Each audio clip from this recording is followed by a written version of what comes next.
Hello everyone, कैसे हो आप सब लोग। तो चलिए देख लेते हैं मार्केट में हमें कैसा काम करने का मौका मिलेगा। हमें एग्जैक्टली फ्लैट ओपनिंग मार्केट के अंदर नज़र आ रहा है। और जब हमें फ्लैट ओपनिंग मिलेगा तो हमने जैसे एनालिसिस में डिस्कस किया था कि मार्केट के अंदर हमें यहाँ पे बाइंग साइड के सेटअप को आइडेंटिफाई करने का कोशिश करना है, क्योंकि मार्केट के अंदर क्या हो सकता है, हमें तेज़ी देखने को मिल सकती है। और ऐसे हमें कुछ ना कुछ सेंसेक्स के अंदर नज़र आ रहा है, यहाँ पे भी कुछ ना कुछ गैप अप है, तो यहाँ पे भी मार्केट के अंदर हमें तेज़ी देखने को मिलेगी। इसमें हो सकता है थोड़े बहुत आपको रेड कैंडल ऐसा कुछ बनते हुए नज़र आए, लेकिन ओवरऑल इसमें मुझे नहीं लगता ज़्यादा प्रॉब्लम अगर होगी तो वो सेलिंग करने वालों को हो सकती है, बाइंग करने वालों को ज़्यादा प्रॉब्लम नहीं होगी। थोड़ा बहुत हो सकता है मार्केट एसएल वगैरह क्रिएट करने के लिए रुक जाए, होल्ड वगैरह करे, लेकिन ओवरऑल मार्केट में हमें अपसाइड का मोमेंटम देखने को मिलेगा। तो अभी जस्ट मार्केट ओपन हुआ है और ओपन होते ही कहीं ना कहीं पॉजिटिव मोमेंटम करने की कोशिश कर रहा है। और सेंसेक्स की बात करें तो यहाँ पे हल्का सा गैप अप है, इसमें हो सकता है थोड़ा बहुत आपको रिजेक्शन वगैरह देखने को मिल जाए। तो अभी मैं कुछ वेट करूँगा कुछ मिनटों के लिए, उसके बाद मैं ट्रेड मार्केट के अंदर लेना शुरू कर दूँगा।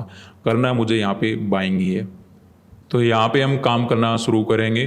थोड़ा बहुत हमें सेलिंग देखने को मिला, उसके बाद अब बैंक निफ्टी ऊपर चलना शुरू कर चुका है और ऐसा हमें सेंसेक्स के अंदर नज़र आ रहा है। तो मुझे लगता है हमें यहाँ पे एंट्री ले लेना चाहिए। 52,200 का हम यहाँ पे कॉल ऐड करेंगे। जब आप एंट्री लेते हो तो एक बात का विशेष ध्यान रखें कि जो आप प्रीमियम वगैरह ले रहे हो, क्या उसको आप अफोर्ड कर सकते हो क्या। कभी कभी क्या होता है, हम जल्दबाजी कर लेते हैं और अचानक से ऐसे प्रीमियम ले लेते हैं मार्केट में जो हमें नहीं लेना चाहिए। तो या तो फिर आप in the money at the money उसके अकॉर्डिंग अपना स्ट्राइक प्राइस लगा कर रखते हो, फिर तो बेस्ट है। लेकिन अगर आप डायरेक्टली मार्केट में घुस जाते हो तो इस प्रकार की बातों का ध्यान रखो कि प्रीमियम वगैरह आप कौन से मार्केट में उठा रहे हो। 80-100 का हम सेंसेक्स का भी कॉल ऐड करेंगे। यहाँ पे हम 700 क्वांटिटी बाय कर लेते हैं, क्योंकि ये इंडेक्स हमें एक्सपायरी वाला भी चाहिए होता है। तो अभी हमें कुछ प्रॉफिट मार्केट के अंदर नज़र आ रहा है। बात कर लेते हैं कि यहाँ पे हमने कॉल साइड का मार्केट के अंदर ट्रेड क्यों बनाया।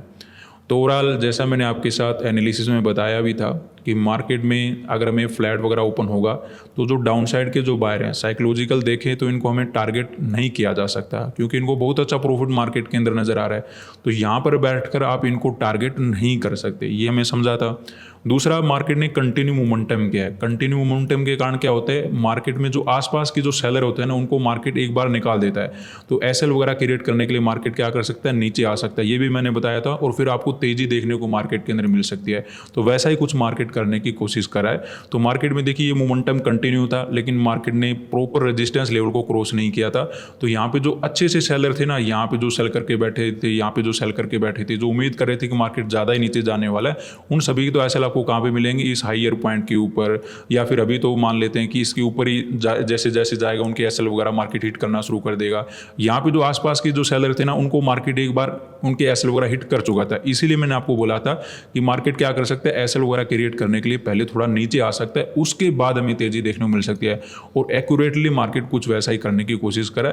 थोड़ा क्विकली मोमेंटम अगर आ रहा है तो मार्केट में हमें अपना प्रॉफिट वगैरह भी ध्यान रखना चाहिए। और सेंसेक्स के अंदर भी कुछ ऐसा ही चल रहा है, ठीक है। प्रॉफिट वगैरह अपना काफ़ी ज़बरदस्त नज़र आ रहा है, क्विकली प्रॉफिट हो गया, ज़्यादा टाइम भी नहीं लगा। और टारगेट वगैरह मुझे लगता है जितना हमें चाहिए वैसा हमें कुछ यहाँ पे नज़र आ रहा है।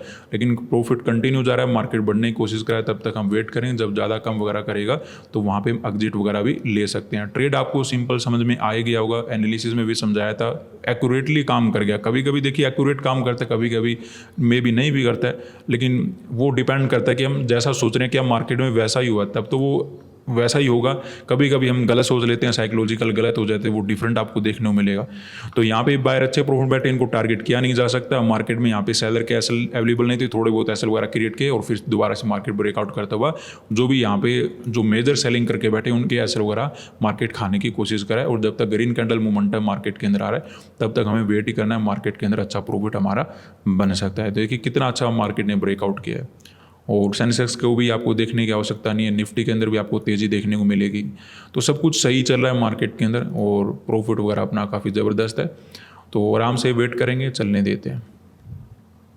तो यहाँ पे देखिए मैं थोड़े बड़े टाइम फ्रेम पे आ चुका हूँ और 5 मिनट का चार्ट लगा कर देख रहा हूँ कि मार्केट कहाँ पे क्या कर रहा है। क्योंकि देखिए छोटे टाइम फ्रेम पे कंप्लीट स्ट्रक्चर थोड़ा मुश्किल हो जाता है। बड़े टाइम फ्रेम पे आ जाओगे तो कम से कम 5-10 दिन के चार्ट आप एक साथ देख पाओगे, तो जो कि ज़्यादा अच्छा रहता है। देखिए मार्केट यहाँ पे कंटिन्यू गिरा, उसके बाद यहाँ पे मार्केट क्लोजिंग देकर चला गया। अब देखिए जैसे जैसे इसके ऊपर जा रहा है ना, जो यहाँ पे सेल करके बैठे हैं, यहाँ पे जो सेल करके बैठे हैं, सभी की मार्केट क्या कर रहा है, एसएल वगैरह हिट कर रहा है और इसी का बेनिफिट हमारा हो रहा है। और इसमें ऐसा नहीं कि मार्केट के अंदर ये मोमेंटम क्यों आ रहा है, ये हमें समझना पड़ेगा कि मोमेंटम क्यों आ रहा है, क्योंकि यहाँ पे जो सेलर बैठे हैं ना, यहाँ पे जो सेलर बैठे हैं उन सभी का मार्केट क्या कर रहा है, एसएल वगैरह हिट करने की कोशिश करा, उनका प्रॉफिट वगैरह कम करने की कोशिश करा है, जो भी कॉल वगैरह राइट करके बैठे हैं उनको भी मार्केट ट्रैप करने की कोशिश करा है। इसी वजह से हमें ये ब्रेकआउट मार्केट के अंदर कहीं ना कहीं नज़र आ रहा है। तो अभी मार्केट को चलने देते हैं। सेंसेक्स के अंदर भी कंटिन्यू मोमेंटम है, प्रॉफिट काफ़ी ज़बरदस्त हमें नज़र आ रहा है। प्रॉफिट हमें बस अब यही ध्यान रखना है कि प्रॉफिट वगैरह अपना सही चले, ठीक है, यही अपना टारगेट होना चाहिए।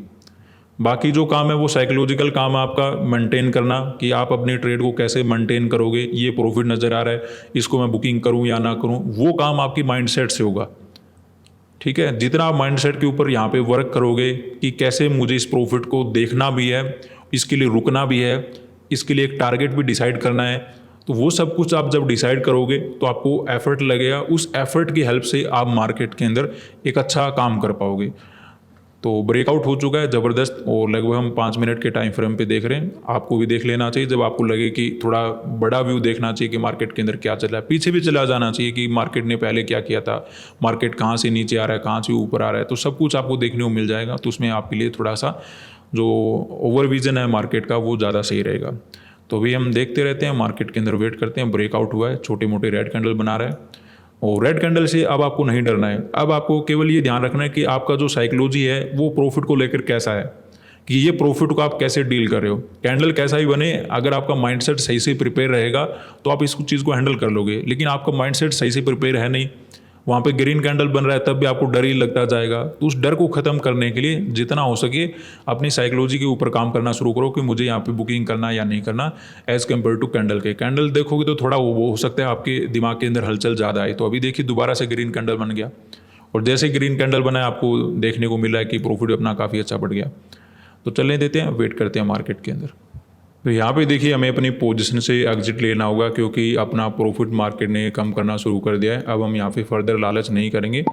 मार्केट ने प्रॉफिट तो पहले भी कम किया था जब ये डाउनसाइड का मोमेंटम आया था, लेकिन पहले मैंने ध्यान नहीं दिया था कि यहाँ पे क्या है 52,500 का लेवल है, ठीक है। तो राउंड नंबर के आसपास मैंने मार्क लगा नहीं रखा था। आप ध्यान करोगे तो यहाँ पे आपको नज़र आएगा कि 52,500 का लेवल है। तो इस वजह से जब भी कोई राउंड नंबर आपको नज़र आ रहा है और वहाँ पर अगर आपको ठीक ठाक प्रॉफिट नज़र आ रहा है तो आपको निकल जाना चाहिए। तो मुझे अगर पहले ध्यान होता तो मैं यहीं से निकल जाता, लेकिन अच्छी बात रही कि मार्केट दोबारा से घूमकर यहीं पर आ गया और इस बार जब प्रॉफिट कम कर रहा है तो मैंने यहाँ पे एग्जिट मार्केट के अंदर ले लिया, क्योंकि अब अगर हम बैठे रहेंगे तो हम ही गलत हो सकते हैं। मार्केट का कोई भी भरोसा नहीं है। सेंसेक्स के अंदर भी हमें अच्छा मोमेंटम देखने को मिल गया। निफ्टी भी एक रेजिस्टेंस लेवल के आसपास आ चुका है, हालांकि इसमें ट्रेड नहीं है, लेकिन ओवरऑल एज इंडेक्स हमें देखना है तो यहाँ पे भी कुछ ऐसा चल रहा है। तो हमें अच्छा प्रॉफिट मार्केट ने बना के दिया। अब हो सकता है थोड़ा बहुत अपना 52,500 की वजह से हलचल मार्केट के अंदर नजर आए, कभी थोड़ा नीचे आ गया, कभी थोड़ा बहुत ऊपर चला गया और ये टारगेट अपना थोड़ा बहुत मार्केट कम करने की कोशिश कर रहा था। इससे पहले नीचे गया था तो तब कम हो गया था, लेकिन तब मैं एक थोड़ा बड़ा टारगेट लेके चल रहा था कि कोई बात नहीं, छोटा मोटा रिजेक्शन आएगा, अभी तो मार्केट एसएल वगैरह क्रिएट करेगा, दोबारा से बढ़ जाएगा। लेकिन जैसे ही 52,500 का लेवल मुझे नजर आया, मुझे तुरंत यहाँ पे अपनी घंटी बज गई कि अब तो मुझे निकलना चाहिए, अब यहाँ पे ज़्यादा लालच नहीं करना चाहिए, क्योंकि ये ऐसा नंबर होता है जहाँ पे आपको बुकिंग कर ही लेना चाहिए। अब देखिए ट्रेड ही अगर आपने यहाँ पे बनाया फिर आपके पास कोई ऑप्शन नहीं है, फिर तो आप वेट करो ब्रेकआउट वगैरह करने का। लेकिन अगर आपने ट्रेड पहले बना लिया, उसके बाद अगर ठीक टारगेट नज़र आ रहा है तो कोशिश करो कि निकल जाओ। हमने जो ट्रेड बनाया था वो इसीलिए बनाया था कि जो डाउन साइड के जो बायर है ना, इनका माइंडसेट ऐसा है कि इनको टारगेट नहीं किया जा सकता। इनका माइंडसेट क्यों है ऐसा, क्योंकि मार्केट के अंदर देखिए इसको मान लेते हैं 10 लाख रुपए प्रॉफिट नज़र आ रहा है, इसको मान लेते हैं कि 7 लाख रुपए प्रॉफिट नज़र आ रहा है, और आप यहाँ पर बैठकर ये सोच रहे हो कि मार्केट इनको टारगेट करेगा। तो क्यों करेगा टारगेट, क्योंकि ये प्रॉफिट में बैठे हैं। तो आपका हमेशा ध्यान ये रहना चाहिए कि जो ट्रेडर प्रॉफिट में बैठा है उसको कभी भी आप टारगेट ना करो। ये आपके माइंड में बिल्कुल क्लियर होना चाहिए, एक सीधा पॉइंट है ये। इससे अलग बाद में सोचना शुरू करना है कि जो प्रॉफिट में उसको टारगेट करना ही नहीं है, ठीक है। उसके बाद देखना है कि ऊपर एसएल है या नहीं, ठीक है। तो मार्केट के अंदर देखिए यहाँ पे मैं क्या नजर आ रहा था कि कंटिन्यू मोमेंटम हुआ है। तो कंटिन्यू मोमेंटम के कारण क्या होता है, आसपास के जो सेलर होते हैं उनको तो मार्केट भगा देता है, लेकिन जो अच्छे सेलर होते हैं वो क्या रखते हैं, अपना एसएल यहाँ पे रखते हैं कि हाई क्रॉस करेगा, या फिर ये जो रेजिस्टेंस लेवल मार्क कर लेते हैं, या फिर पीछे चार्ट में अपना कोई रेजिस्टेंस लेवल मार्क कर लेते हैं। उसके अकॉर्डिंग वो क्या करते हैं, अपना एसएल वगैरह को रखते हैं कि जब तक इस लेवल के नीचे नीचे, जैसे कॉल राइटर जो इंपॉर्टेंट होते हैं, अगर कोई कॉल राइटर बैठा है ना, उसका मार्केट ऊपर भी आ गया ना, वो फिर भी प्रॉफिट बैठा है, तो वो क्या करता है, एक लेवल को डिसाइड कर लेता है कि इस लेवल को जब तक नहीं क्रॉस करता मैं बैठा रहूँगा। तो उनको हमें टारगेट करना था मार्केट के अंदर। बायर अच्छे प्रॉफिट बैठे थे, इनको टारगेट करना नहीं। यहाँ पे जो सेलर थे उनको हमें टारगेट करना था, लेकिन डायरेक्टली सेलर आसपास अवेलेबल नहीं थे, तो मार्केट में क्या करेगा, मार्केट थोड़े बहुत एसएल वगैरह क्रिएट करने के लिए नीचे आएगा, उसके बाद हमें अपसाइड का मोमेंटम देखने को मिलेगा। और ये बात मैंने आपके साथ एनालिसिस में भी डिस्कस किया था, तो एक्यूरेटली मार्केट ने कुछ वैसा ही हमें काम करता हुआ नजर आया। तो मार्केट ने बड़ा ज़बरदस्त काम किया, थोड़े बहुत एसएल वगैरह क्रिएट किए, उसके बाद जैसे पॉजिटिव मोमेंटम आना शुरू हुआ, वहाँ पे हमने काम किया। अब एक बात यहाँ पे और नोट कर लेना आप, कि कहीं आपको लगे कि नीचे आए तो हमें बाय करना था। देखिए, जब तक नीचे जा रहा था तब तक हमने मार्केट को हाथ नहीं लगाया। जब मार्केट ने हमारे अकॉर्डिंग नेचर जो मार्केट का चेंज हो गया, मार्केट ने यू टर्न ले लिया, वहाँ पे हमने क्या किया, मार्केट के अंदर कॉल साइड का पोजीशन बनाया और वहाँ पे जाके मार्केट में हमें प्रॉफिट बना के दिया। और जैसे ही राउंड नंबर को मार्केट में हमें नजर आया, वहाँ पे हमने बुकिंग किया। तो ये कितना हमारे लिए स्टीक होता है, कोई भी गलती करने की यहाँ पे गुंजाइश नहीं होती है, और माइंडसेट आपका सही से प्रिपेयर होना चाहिए, मार्केट के अंदर प्रॉफिट बनेगा। ठीक है, तो आज के लिए इतना ही, धन्यवाद, जय हिंद।